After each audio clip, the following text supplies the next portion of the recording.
Hi. Hi, everybody. That's such a nice, warm welcome. I didn't expect all of you all to come out tonight like that. That's absolutely crazy. I'm impressed. Thank you, Harley and Dana, for having me. I don't know if it's a comedy presentation, as you put it on the flyer.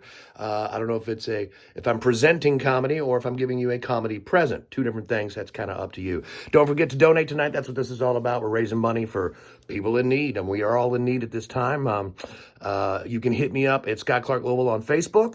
You can also hit me at Fake Scott Clark on Twitter. Why Fake Scott Clark? So I can say whatever I want to. Because if I say something wrong, I just go, that wasn't me, that was Fake Scott Clark.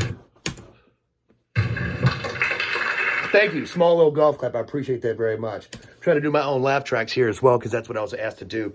Here we are in the middle of the coronavirus.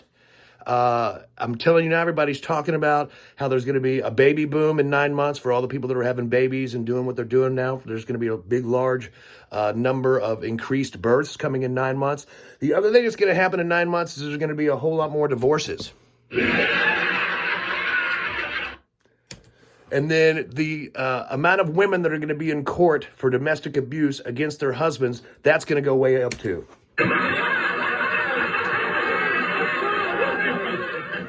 Now, let's not forget that the amount of masturbation going on is going to stay at the same pace because no pandemic is going to change that at all. So there's going to be plenty of that. You never have to worry about guys whacking it. I thought that was good, too.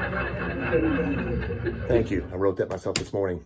So what I'm going to do is instead of telling a bunch of jokes and doing that stuff, I'm going to just tell you a funny story about how I'm the worst fisherman in the world. That's not funny. Anyway, so I've been fishing with my father-in-law for, I don't know, about 10 years now. Who knew that he wanted to be such a fisherman? I never really fished. I'm not a big hunting, gaming kind of guy, even though I am wearing a Scott Clark camouflage hat. I should sell those.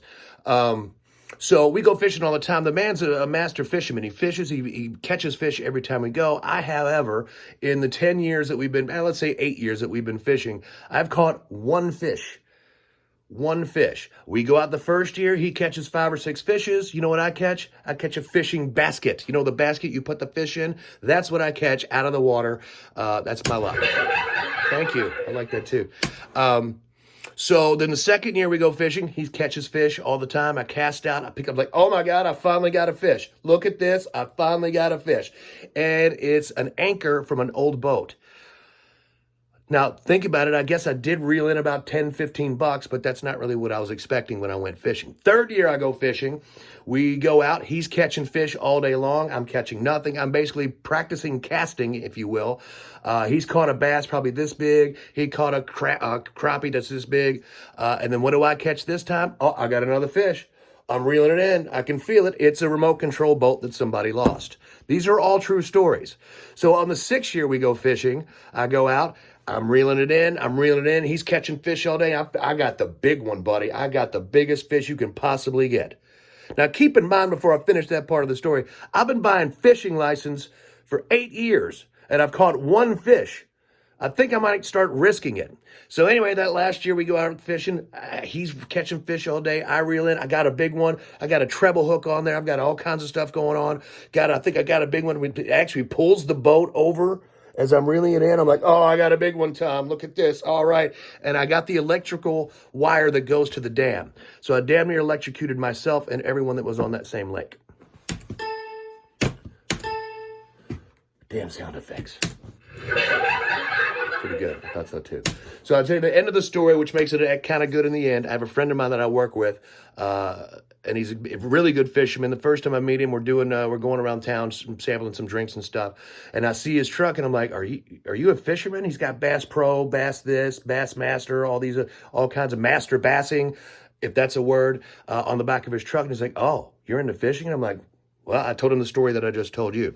So I see him a few months later in a holiday meeting that we have. He walks in with 2 hookers. I think they were hookers. They might have been models. I don't know. If you're paying for them, kind of aren't they the same? Just one thing different. So he stops in the lobby, brings me these 2 lures. They're not lures. They're the gummy worms or whatever you want to call them. And he shows me how to hook it. He wants me to do this. I'm getting ready to go to Washington, D.C. I go to this tiny little pond in the middle of this RV park in Washington, actually in Maryland. It's got a fountain in it. I'm like, I don't even know if there's fish in there. And the one thing he said is like, you hook this in there, you put this on your rod, you just put it in the water, man. Just put it in the water. So I'm there for 1 minute and 14 seconds, and I get a catfish this big out of this crappy little leg, and I'll just leave it with this. Stay safe, donate tonight, get on the link, and just put it in the water. And now the outro. Thank you, everybody. Thanks for having me. I appreciate it. Thank you, Harley. Thank you, Dana. We'll see you all next time. Donate. Be safe. Peace. Did I just say peace? That's stupid.